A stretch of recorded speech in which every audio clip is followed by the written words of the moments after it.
जी प्यार से कहना जी, धन निरंकार जी। सासंग जी, मानव जब अपनी छोटी उम्र में होता है, अज्ञानता में, मासूम बाल अवस्था में, तो उसकी सारी खुशियाँ किसमें होती है? माता और पिता में।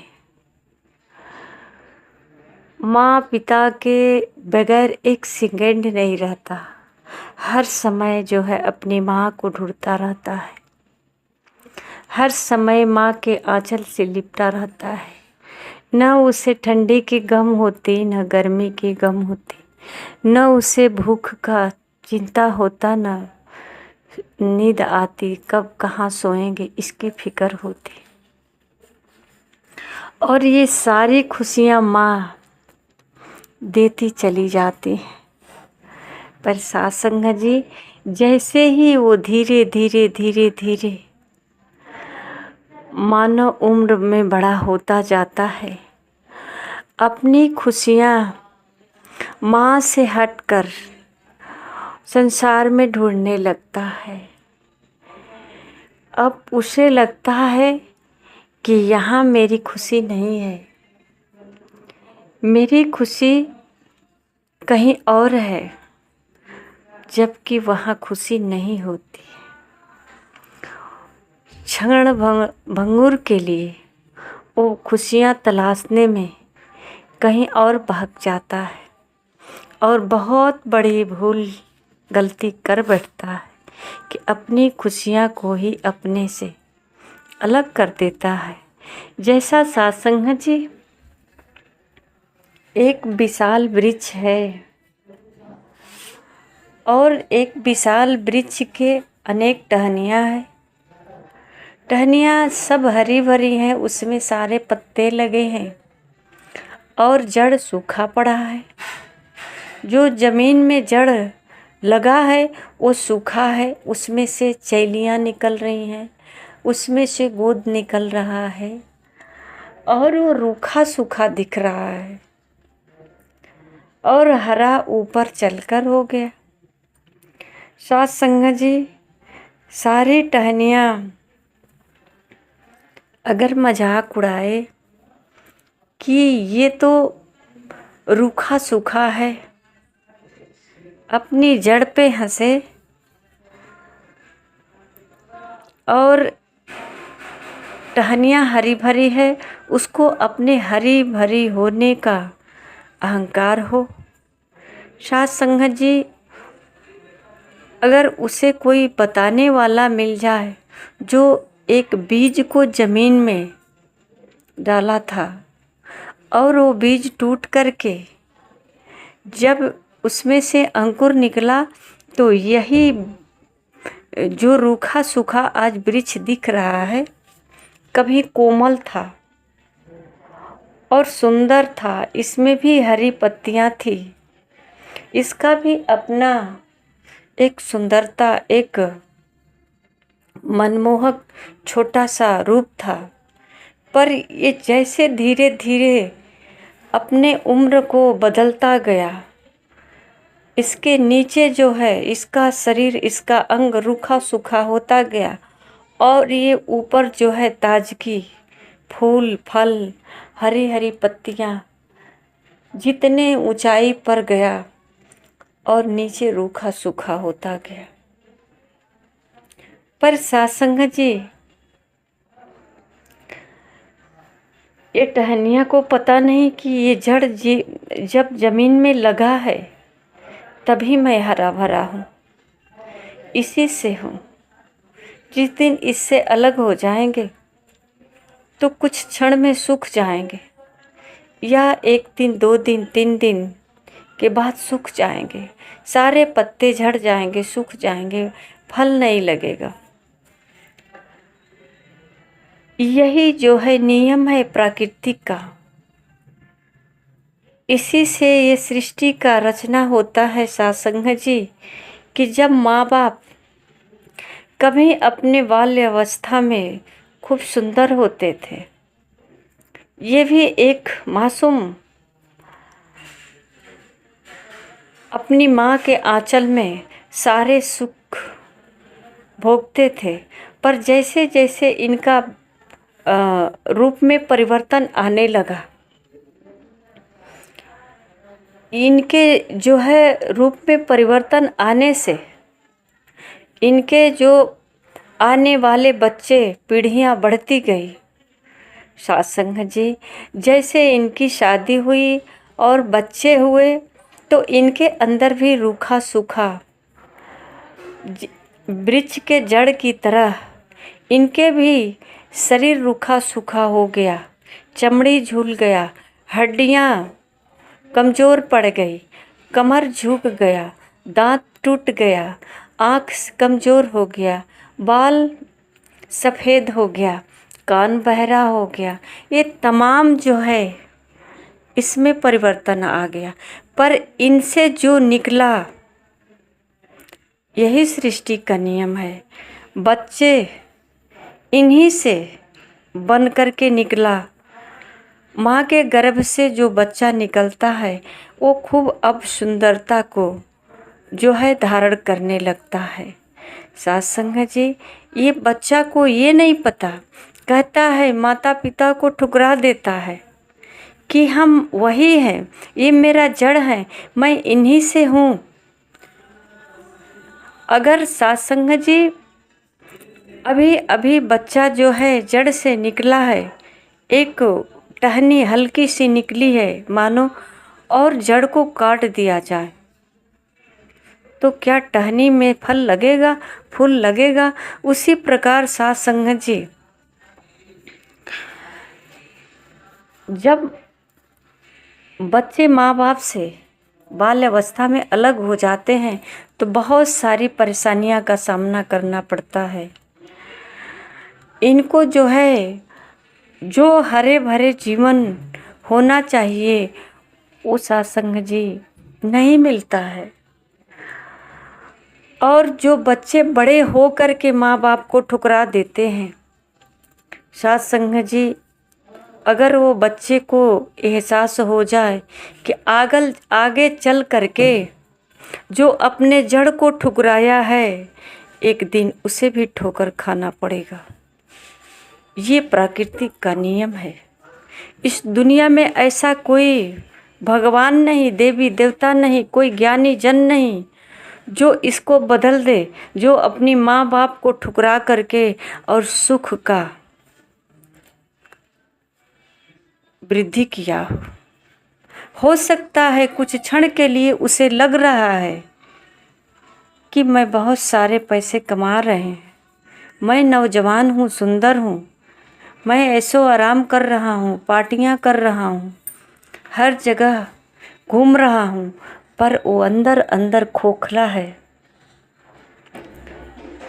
और सत्संग जी, ये स्थिति उसके सामने भी आने वाली है।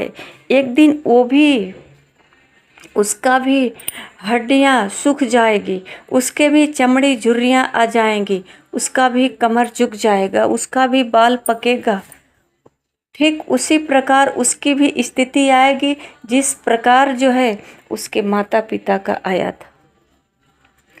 और सत्संग जी, उसे भी उसी स्थान पे आना पड़ेगा जो स्थान अपने माता पिता को दिया था। पर सत्संग जी, जो अपने जड़ का सिंचाई करता है, जो अपने जड़ का सिंचाई करता है वो सारे जीवन हरा भरा रहता है। उसके जीवन में कभी रूखापन नहीं आता। सत्संग जी, जड़ तो जड़ है, पर सत्संग जी, ये माता पिता है कौन? इन्हीं के द्वारा तो सृष्टि की रचना हो रही है और ये हमारा ही तो रूप है। ये पुराना और आने वाली पीढ़ियाँ नई बदल जाता है और लोग भूल जाते हैं। अपना आगे का सफ़र जो है तय करने में पीछे अपनी ही रूप को न पहचान कर ठोकर दे देते हैं, दूर कर देते हैं, बहुत सताते हैं। तकलीफ देते हैं। साथ संगत जी, अगर अपने ही शरीर के एक अंग को हम बहुत सारे सुरक्षा करें और एक अंग को न करें तो साथ संगत जी उसे कहते हैं अपाहिज, और उसकी सुंदरता खराब हो जाएगी। शरीर के एक अंग भी अगर बिगड़ गया तो उसको अपाहिज लोग कहते हैं, विकलांग कहते हैं। उसकी सुंदरता खराब हो जाती है, उसको जिंदगी भर ताना मिलता है, उसे हर क्षण जो है एक बहुत बड़ी समस्या जो है महसूस होता रहता है। साथ संगत जी, इसी प्रकार जो है जो अपने ही अंग को, जो अपने ही जड़ को ठुकरा देता है वो दुनिया में कहीं सुकून से नहीं रहता है। उसके जीवन में कभी हरियाली नहीं आती है, ना आएगी, ना आने की आशा है, क्योंकि ये माता पिता कोई और नहीं, ये मैं ही हूँ। ये पीढ़ी दर पीढ़ी बदलती जाती है, एक से अनेक,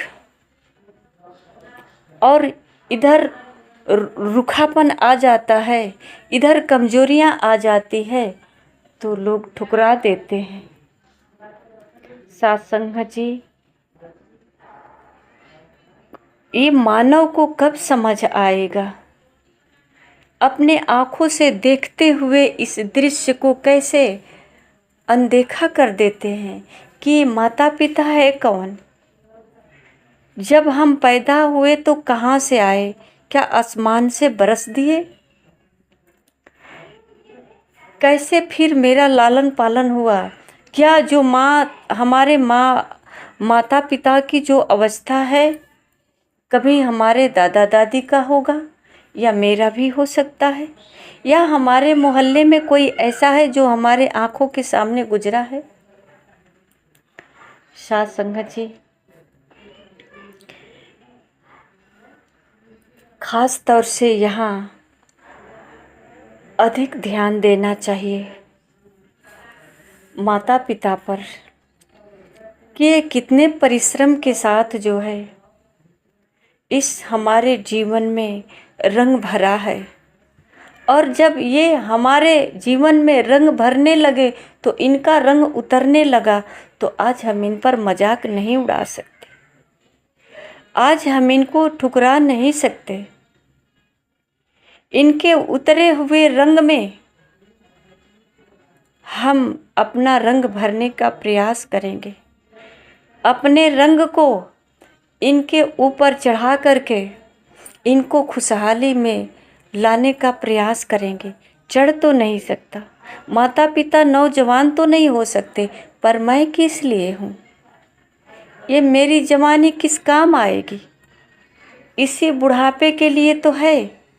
अब इसका जो है लालन पालन करके इनका अंतिम होगा तो आने वाले, अब मेरा ही तो बारी है, मैं ही तो इस अवस्था में आने वाला हूँ। तो साथ संगत जी, आज दुख का कारण है तो यही है कि हम सारी जो है परिश्रम करके, सारे संपत्ति कमा करके, बहुत तरीके से पूजा पाठ दान दक्षिणा क्या नहीं किए, नियम धर्म, फिर भी जो मेरा धर्म था उसे तो भूल ही गया। आज सदगुरु माता सुदीक्षा जी महाराज कह रही हैं कि ना हिंदू, ना सिख, ईसाई, ना हम मुसलमान हैं, मानवता है धर्म हमारा, हम केवल इंसान हैं, हम केवल इंसान हैं और मानवता ही हमारा धर्म है। साथ संगत जी, अगर हमारे अंदर मानवता नहीं, प्यार नहीं, दया नहीं, सोचने समझने की शक्ति नहीं तो ये मुर्दा है, ये जड़ है, इसमें सोचने समझने की शक्ति नहीं। साथ संगत जी, आज सतगुरु जो है मानव को इसीलिए मानव के मानव होने का उद्देश्य बता रहे हैं कि तू किस लिए आया है संसार में, तेरा सेवा क्या है, तेरा धर्म क्या है। जिस सुख की तलाश कर रहा है उसको तो तूने अपने ही हाथों से कट कर दिया, उससे खुद ही तूने दूर हो गया। अब तुझे सुख कहाँ मिलेगा। साध संगत जी, दुनिया में चाहे कोई भगवान की भक्ति हो या ना हो, अगर डरना है तो अपने कर्मों से डरे, भगवान से नहीं।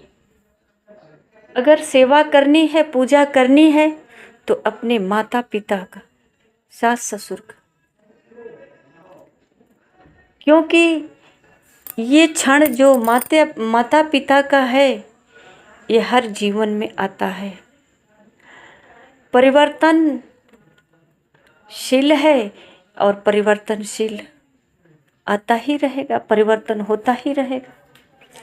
आज हमारी माँ का दांत टूट गया है, आज वो नहीं कुछ चबाकर खा पा रही हैं, तो कल मेरी भी यही अवस्था होगी, मेरा भी दांत टूटेगा और मैं भी नहीं जो मन चाहे खा सकते हैं। तो ऐसा क्या करूं कि मैं अपनी माँ को खिलाऊं,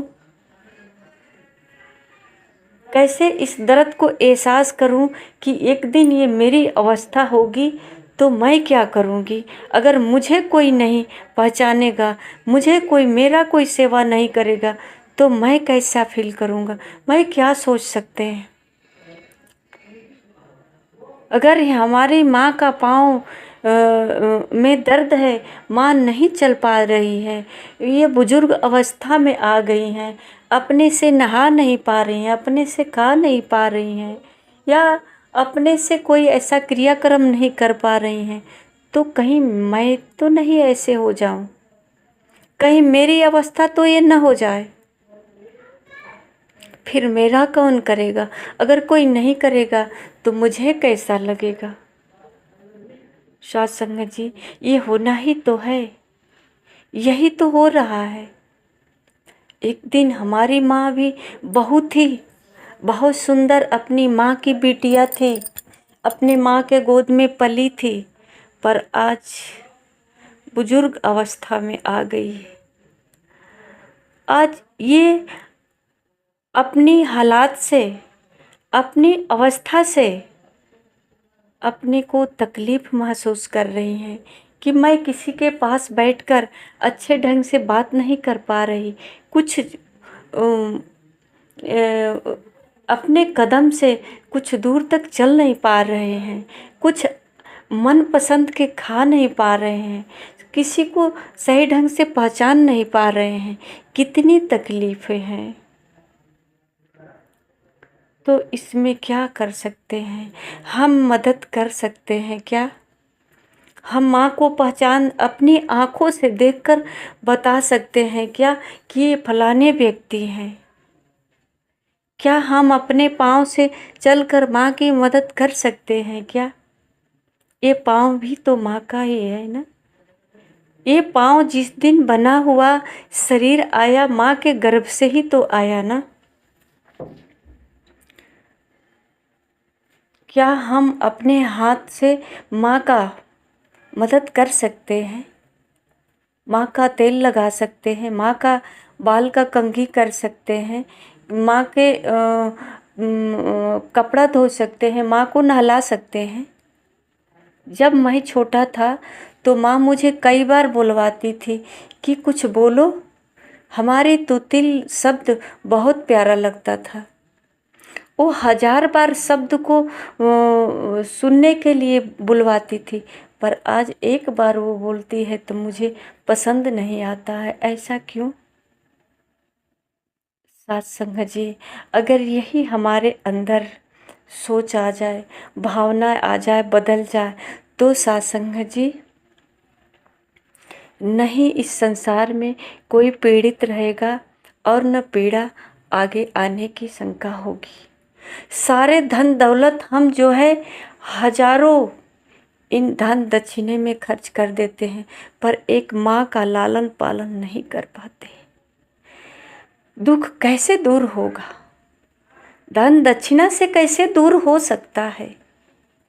हम किसी को दान दे करके अपने आप को खुश कैसे रह सकते हैं? हम अपने शरीर की अवस्था को रोक कैसे सकते हैं? क्या हम किसी को दान देंगे तो हम बीमार नहीं पड़ेंगे? क्या हम नहा धो करके व्रत करेंगे, पूजा पाठ अगरबत्ती धूप दिखाएंगे तो क्या हम बुजुर्ग नहीं होंगे? क्या मेरा दांत नहीं टूटेगा? मेरा आँख कमज़ोर नहीं होगा? होगा। ये प्रकृति का नियम है, इससे कभी हम झुठला नहीं सकते, इससे कभी दूर नहीं बच नहीं सकते, ये तो होना ही है। तो आइए इसका हम सामना करें। आज हमारे आँखों के सामने हमारी बुजुर्ग अवस्था आ गई है, हमारी माँ जो है, तो हम माँ के साथ ही अपनी अवस्था को क्यों ना एहसास करें, इसमें शामिल हो जाएं, इनकी मदद करें, इनकी खुशियाँ में इनको हम खुश रखें ताकि हम निरंतर खुश रहें। यही हमारा धर्म है, यही हमारा कर्म है। आज हमारी सद्गुरु माता सुदीक्षा जी महाराज सत्संग जी जोड़ने का काम कर रही हैं कि कहीं वृद्धा आश्रम न बने, कि वृद्धा होने के बाद आश्रम की तलाश की जाए।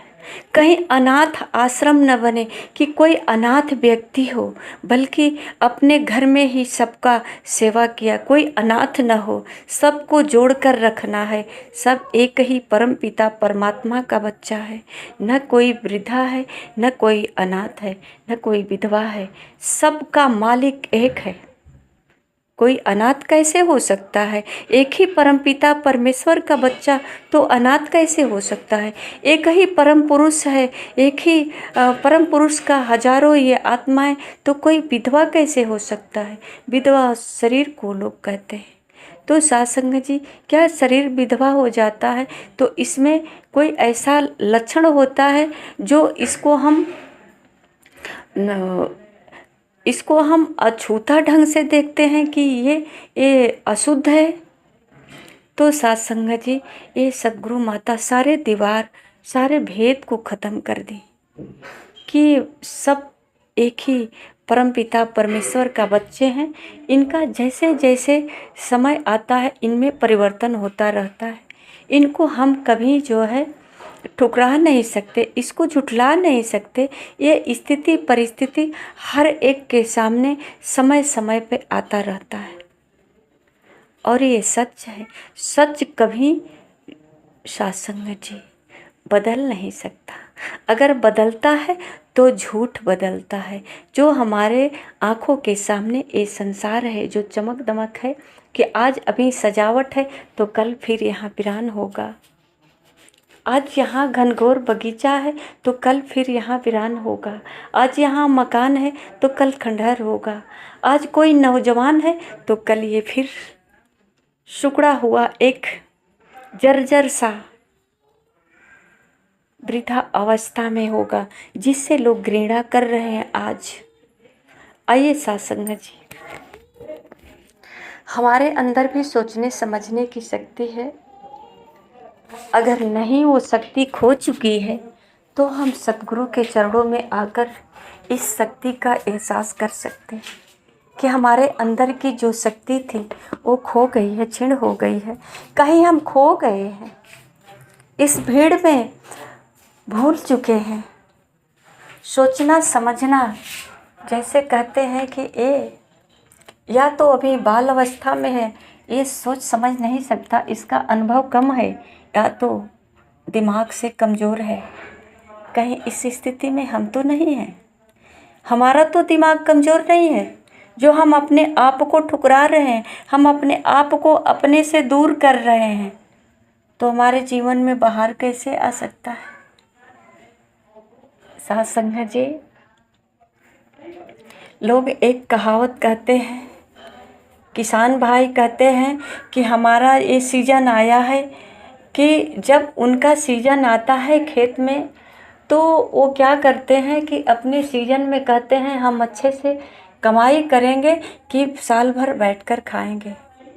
तो साथ संगत जी, जब हम जवान होते हैं, हमारे माता पिता बुजुर्ग होते हैं, तो ये हमारा सीजन होता है कि हम कमा लें सीजन में, ताकि बुढ़ापे में बैठकर खाएंगे। ये सच है, इसे स्वीकार करें।